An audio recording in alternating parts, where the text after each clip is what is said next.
అఖిలాండకోటి బ్రహ్మాండ నాయకుడి వైభవం అంతకంతకు పెరుగుతోంది. ఉత్సవ ప్రియుడైన శ్రీ వెంకటేశ్వర స్వామి దర్శనం కోసం ప్రతిరోజు లక్షలాది మంది భక్తులు ఏడుకొండలకు చేరుకుంటున్నారు.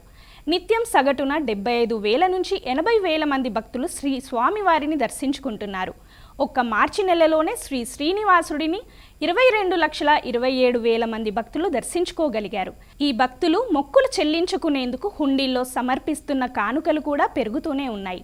ఈ మార్చి నెలలో హుండీలలో భక్తులు సమర్పించిన కానుకల రూపంలో తిరుమల తిరుపతి దేవస్థానానికి 125,22,00,000 రూపాయల ఆదాయం లభించింది.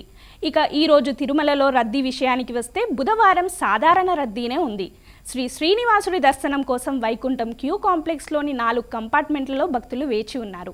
టోకెన్లు లేని భక్తులకు స్వామివారి సర్వదర్శనానికి 8 గంటలు, ప్రత్యేక ప్రవేశ దర్శనం టికెట్లున్న వారికి 3 గంటలు, సర్వదర్శనం టోకెన్లు పొందిన భక్తులకు 3 గంటల సమయం పడుతుందని తిరుమల తిరుపతి దేవస్థానం అధికారులు ప్రకటించారు.